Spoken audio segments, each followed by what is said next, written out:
नमस्कार दोस्तों, स्वागत है आपके अपने यूट्यूब चैनल एनालिसिस क्लासेस में। दोस्तों आज इस क्लास में सेमेस्टर 2 लैंग्वेज पेपर जो आपका है ये ईसीसी पेपर इन्वायरमेंटल साइंस का इंपॉर्टेंट क्वेश्चन हमने पिछले वीडियो में 40 क्वेश्चन को करवा रखा है। अगर आपने नहीं देखा है तो नीचे डिस्क्रिप्शन बॉक्स के नीचे लिंक दिया है तो आप वहाँ से भी देख सकते हैं। तो चलिए आज से हम 41 से स्टार्ट करते हैं। ये जितने भी हम क्वेश्चन करवा रहे हैं आपके एग्जाम के विषय मोस्ट इंपॉर्टेंट प्रश्न है, रिपीटेड प्रश्न है, पिछले वर्ष या 2-3 वर्षों में पूछे सारे सिलेक्टेड क्वेश्चन है।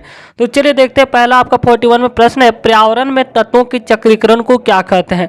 तो पर्यावरण में जो तत्वों के चक्रीकरण को जीव भूगर्भीय चक्रीकरण का रासायनिक चक्र कहते हैं। आपका राइट आंसर ऑप्शन नंबर ये होगा। Next very very most important प्रश्न, ये हर वर्ष ये प्रश्न पूछ लिया जाता है। 42 प्रश्न है, भोपाल त्रासदी किस गैस के कारण हुआ। तो इस सभी को पता होगा, मिथाइल आइसोसाइनेट 1884 ईस्वी में। डेट ईस्वी भी पूछ लिया जाता है कब हुआ था, तो 1884 ईस्वी में, और गैस था मिथाइल आइसोसाइनेट। नेक्स्ट प्रश्न आपका है 43, प्रदूषण है, यानी कि प्रदूषण का डिफिनेशन कौन सा है ये आपको बताना है। ऑप्शन नंबर ये है ऊर्जा का संरक्षण, बिल्कुल नहीं। मिट्टी के ऊपरी परत का उजड़ना, ये भी प्रदूषण का संकेत नहीं है। अवांछित अथवा विषैली पदार्थों की उपस्थिति, जिससे क्या होता है प्रदूषण। तो right answer option number C. Next प्रश्न क्वेश्चन नंबर 44, पुनर्जीवित होने वाला ऊर्जा स्रोत है। तो ऑप्शन नंबर ये है जीवाश्म ईंधन, ऑप्शन नंबर बी है सौर ऊर्जा, ऑप्शन नंबर सी है पवन ऊर्जा, ऑप्शन नंबर डी है या और बी दोनों। पुनर्जीवित न होने वाला ऊर्जा का स्रोत, ये आपसे पूछा कि ना, यानी कि जिसे दोबारा निर्माण नहीं किया जा सकता है, तो वह है जीवाश्म ईंधन। इसे बनने में करोड़ों वर्ष लग सकते हैं। और देखा जाए तो सौर ऊर्जा, पवन ऊर्जा और ये सब जो दोनों ऊर्जा, इसे लगातार नवीकृत किया जा सकता है। इसलिए आपका राइट आंसर होगा ये नंबर जीवाश्म ईंधन। नेक्स्ट प्रश्न क्वेश्चन नंबर 45 है, निम्न गैसों में से कौन ताजमहल को चुपचाप खा रहा है। खा रहा है मतलब यानी कि ताजमहल के रंग को फीका कर रहा है। तो यह है इसका कारण sulphur dioxide. Option number C right answer है। इसके कारण क्या होता है अम्लीय वर्षा, जिसके कारण अम्लीय वर्षा के कारण ताजमहल का रंग फीका पड़ने लगा है। Next right answer option number C होगा इसमें। क्वेश्चन नंबर 46 इंपॉर्टेंट प्रश्न है, अक्सर ये प्रश्न पूछा गया। अगर आप पिछले वर्ष के प्रश्न पेपर देखेंगे तो 46 नंबर में, धुआं समान कुहासों को क्या कहते हैं, उसे स्मोक कहा जाता है। नेक्स्ट प्रश्न 47 वेरी वेरी मोस्ट इंपॉर्टेंट प्रश्न है, ग्रीन हाउस गैसों के उत्सर्जन के लिए मुख्य रूप से जिम्मेदार हैं गरीब देश, अमीर देश, विकासशील देश। तो यह और वह दोनों, यानी कि गरीब और अमीर दोनों देश जो है इसके कारण है। नेक्स्ट प्रश्न क्वेश्चन नंबर 48, ओजोन परत के क्षरण तथा ओजोन छिद्र का निम्न में से कौन सी बीमारियों में वृद्धि हुई है। त्वचा cancer, tuberculosis, option number C है मलेरिया, ऑप्शन नंबर डी है एड्स। तो आपका जो ओजोन परत के क्षरण के कारण क्या होता है, इस त्वचा cancer. Option number A right answer होगा, क्योंकि सूर्य से आने वाली जो पराबैंगनी किरणें होती है जो डायरेक्ट त्वचा कैंसर की ओर संकेत करती है। नेक्स्ट क्वेश्चन नंबर 49, स्वचालित वाहनों के उत्सर्जन में कौन सा प्रदूषक अनुपस्थित रहता है। अनुपस्थित पूछा गया। तो अगर देखा जाए तो स्वचालित वाहनों में सल्फर डाइऑक्साइड भी पाया जाता है, हाइड्रोजन कार्बन गैस पाया जाता है, नाइट्रोजन ऑक्साइड भी पाया जाता है। तो फ्लाई एश नहीं पाया जाता। Right answer option number B. Next प्रश्न क्वेश्चन नंबर 50, ग्रीन हाउस प्रभाव संबंधित है घरों में हरे पेड़ से, ग्लोबल वार्मिंग से, ऑप्शन नंबर सी घासीय भूमि से, ऑप्शन नंबर डी हरा भरा देश से। तो आपका जो क्वेश्चन नंबर 50 है ग्रीन हाउस प्रभाव से संबंधित है global warming, option number B right answer है, जलवायु परिवर्तन मतलब। नेक्स्ट प्रश्न क्वेश्चन नंबर 51, पीने के जल में निम्नलिखित में से किसकी अधिकता से फ्लोरोसिस बीमारी होती। तो फ्लोराइड के कारण। नेक्स्ट प्रश्न क्वेश्चन नंबर 52 रिपीटेड प्रश्न है, नदी के जल का बीओडी अधिकत, इसका अर्थ क्या है। बीओडी मतलब bio oxygen, biochemical oxygen demand होता है। अगर बीओडी अधिक मात्रा है तो यह जल स्वच्छ है। तो राइट आंसर ऑप्शन नंबर ये है। नेक्स्ट प्रश्न क्वेश्चन नंबर 53, स्वेज प्रदूषित जल पीने के कारण होता है। स्वेज प्रदूषित जल पीने के कारण होता है पेचिस, टाइफाइड, डायरिया। तो स्वेज प्रदूषित जल पीने से सभी रोग होने की संभावना, option number D right answer. Next प्रश्न है, ध्वनि की तीव्रता को निम्नलिखित में से किससे मापा जाता है। तो ध्वनि की तीव्रता को डेसिबल से मापा जाता है। तो राइट आंसर आपका हो जाएगा ऑप्शन नंबर बी। नेक्स्ट प्रश्न आपका है, और आवृत्ति को किससे मापा जाता है। तो हर्ट्ज से मापा जाता है। नेक्स्ट प्रश्न 55, चिपको आंदोलन का आरंभ किस वर्ष हुआ था? वेरी वेरी मोस्ट इंपॉर्टेंट प्रश्न है। जो चिपको आंदोलन जो शुरुआत 1970 ईस्वी में, इसके जो नेता थे Sundarlal Bahuguna. Very very most important प्रश्न आपके एग्जाम के विषय। नेक्स्ट प्रश्न क्वेश्चन नंबर 56, एस्बेस्टस है धातु खनिज अधातु खनिज, उपयुक्त दोनों, उपयुक्त में से कोई नहीं। तो एस्बेस्टस जो होता है धातु खनिज होता है। नेक्स्ट प्रश्न क्वेश्चन नंबर 57, जीवाश्म ईंधन है। जीवाश्म ईंधन जो है इसे पुनः नवीकृत नहीं किया जा सकता, हमने अभी बताया। तो आपका ऑप्शन है पुनर्जीवित होने वाले संसाधन, बिल्कुल नहीं। कभी समाप्त न होने वाले संसाधन, तो ये समाप्त होने वाले संसाधन, इसलिए इसे पुनर्जीवित नहीं किया जा सकता, ये भी गलत है। पुनर्जीवित न होने वाले संसाधन, तो आपका right answer option number C है कि इसे पुनर्जीवित नहीं किया जा सकता। इसे अगर लगातार इसका दोहन होता रहा तो इसे पुनः प्राप्त नहीं किया जा सकता है, इसलिए यह नवीकरणीय संसाधन के अंतर्गत आते हैं।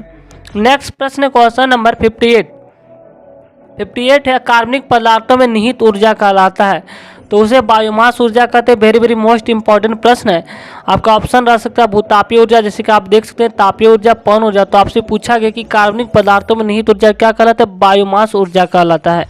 नेक्स्ट प्रश्न है वर्मी कंपोस्टिंग में निम्नलिखित में से कौन मुख्य भूमिका निभाता है? यानी कि वर्मो कंपोस्टिंग, तो यह केचुआ जो है मिट्टी की उर्वरा शक्ति को बनाने में मदद करती है। आपका right answer option number C होगा। नेक्स्ट प्रश्न question number 60, very very most important प्रश्न है। हर पिछले ईयर्स में आप देखेंगे क्वेश्चन तो पूछ लिया है कि भारतीय गेंडा कहाँ सुरक्षित है? तो एक सींग वाला गेंडा जो है काजीरंगा नेशनल पार्क प्रसिद्ध है, ये प्रश्न पूछा जाता है। नेक्स्ट प्रश्न आपका है 61, बेतला राष्ट्रीय उद्यान कहाँ स्थित है? उड़ीसा, छत्तीसगढ़, बिहार, झारखंड। तो बेतला राष्ट्रीय उद्यान जो है झारखंड राज्य में स्थित है, सभी को पता ही होगा। नेक्स्ट प्रश्न है 62, झारखंड के किस जिला में पक्षी अभ्यारण्य अवस्थित है? कोडरमा, जमशेदपुर, साहेबगंज, दुमका। तो झारखंड के किस जिले में पक्षी अभ्यारण्य स्थित है? तो साहेबगंज में स्थित है। ये प्रश्न आपके एग्जाम के विषय इंपॉर्टेंट है क्योंकि। नेक्स्ट प्रश्न है क्वेश्चन नंबर 53, नाटिलिटी सीधे निर्भर है। नाटिलिटी जो है जनसंख्या के जन्म दर पर निर्भर है। यहाँ नाटिलिटी जो है इंग्लिश शब्द का प्रयोग किया हुआ है। नेक्स्ट प्रश्न है 64, एड्स का संचरण होता है हाथ मिलाने से? बिल्कुल नहीं। असुरक्षित यौन संबंध से, ये सही है। रक्त ट्रांसफ्यूजन से, तो आपका राइट आंसर हो जाएगा बी और सी दोनों, यानी कि D number. Next question number 65, विश्व जैव विविधता दिवस किस दिन बनाया जाता है? इंपॉर्टेंट प्रश्न है। विश्व जैव विविधता दिवस जो है 23 मई को बनाया जाता है, और ओजोन डे जो है 16 सितंबर को बनाया जाता है, और विश्व पर्यावरण दिवस 5 जून को बनाया जाता है। सभी इंपॉर्टेंट प्रश्न है। जोखिम संसाधन में जैविक संसाधन में सम्मिलित नहीं है। तो जैविक संसाधन हमने पिछले वीडियो में बताया था कि जैविक संसाधन मतलब होता है सजीव, और जिसमें पेड़ पौधे जीव जंतु आते हैं, और अजैविक संसाधन में निर्जीव वस्तुएं जैसे मिट्टी, पानी, ये सब हो गया, कोयला, ये सभी जो अजैविक संसाधन है। खनिज, तो आपसे पूछा गया कि जैविक संसाधन कौन नहीं है? तो वन जो है इसमें सजीव है, जीव जंतु भी सजीव, चारागाह भी एक सजीव है। तो डी नंबर राइट आंसर खनिज, जो कि निर्जीव है, तो आप यहाँ से भी पता कर सकते हैं। नेक्स्ट प्रश्न क्वेश्चन नंबर 67, पर्यावरण जीव के परिस्थिति कारकों का योग है, या किसने कहा? वेरी वेरी मोस्ट इंपॉर्टेंट प्रश्न। पर्यावरण जीव के परिस्थिति कारकों का योग है, किसने कहा? P Sorokin, Fitting, Semple, Dikshit. तो फिटिंग ने शब्द कहा था, right answer option number B होगा। नेक्स्ट प्रश्न 68, वेरी वेरी मोस्ट इंपॉर्टेंट प्रश्न आपका 68 नंबर। इन्वायरमेंटल साइंस का इंपॉर्टेंट क्वेश्चन यहाँ से बनता है कि उत्खनन का पर्यावरण पर क्या प्रभाव पड़ता है? उत्खनन पर क्या होता है? पर्यावरण संपदा नष्ट हो जाती है, बिल्कुल राइट आंसर है। वायु प्रदूषण में वृद्धि होती है, ये भी हो सकता है। ध्वनि प्रदूषण बढ़ता है, अगर देखा जाए तो इससे अधिकतर जो वन संपदा को नुकसान पहुंचाती है।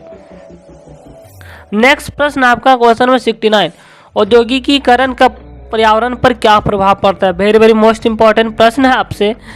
वायु प्रदूषण में वृद्धि, ध्वनि प्रदूषण में वृद्धि, जल प्रदूषण में वृद्धि। ऑप्शन नंबर डी है उपयुक्त सभी प्रदूषण में वृद्धि, बिल्कुल सही है। औद्योगिकरण होने से वायु प्रदूषण भी होगा, ध्वनि प्रदूषण होगा, जल प्रदूषण, क्योंकि इससे जितने अपशिष्ट पदार्थ होते हैं खुले भूभाग में छोड़ दिया जाता है या तालाबों के किनारे बहा दिया जाता है, जिसके कारण सभी आपका right answer option number D है। नेक्स्ट प्रश्न, निम्नलिखित में से कौन सा अक्षय संसाधन नहीं है? जल, वायु, सौर ऊर्जा, खनिज। तो आपसे पूछा कि अक्षय संसाधन नहीं है, अक्षय संसाधन आपको नहीं, इसमें आपको बताना है। जल, वायु, सौर ऊर्जा।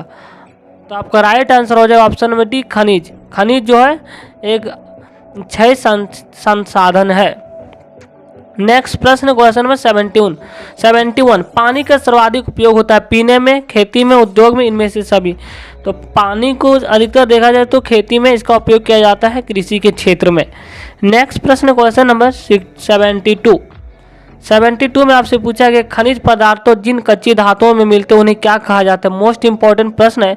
खनिज पदार्थों जिन कच्ची धातुओं में मिलते हैं उसे क्या कहा जाता है, उसे अयस्क कहा जाता है।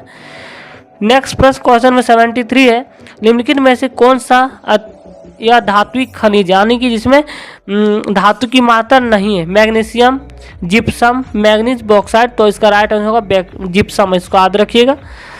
नेक्स्ट प्रश्न है वनों के विकास को प्रभावित करने वाला प्रमुख तत्व कौन सा है। तो वन के विकास को प्रभावित करने वाला प्रमुख तत्व है आपका तापमान, बिल्कुल नहीं। यानी कि आपसे प्रश्न पूछा गया कि वनों के विकास को प्रभावित करने वाले प्रमुख तत्व कौन से। तो तापमान, मान ली तापमान वनों की अगर लगातार कटाई होती रही तो तापमान में वृद्धि होगा, तो ये भी सही होगा।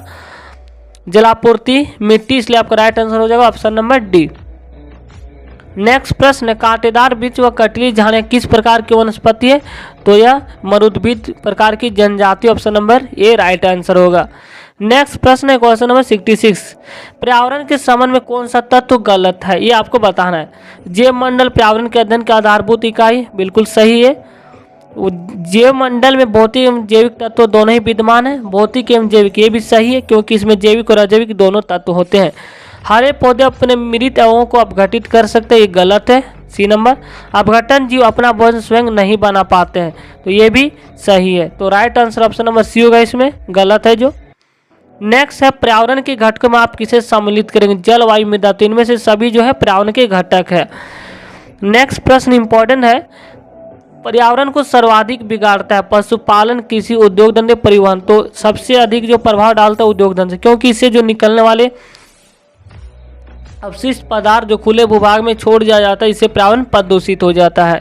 नेक्स्ट प्रश्न क्वेश्चन नंबर 79 पर्यावरण एवं स्वास्थ्य की व्याख्या करने हेतु भूगोल की किस शाखा को विकसित किया गया। अव्यवहारिक भूगोल, पर्यावरण भूगोल, मानववादी भूगोल, ऑप्शन नंबर डी चिकित्सा भूगोल। तो पर्यावरण एवं स्वास्थ्य की व्याख्या करने हेतु भूगोल की जो शाखा निर्धारित की गई वह है चिकित्सा भूगोल। Right answer option number D.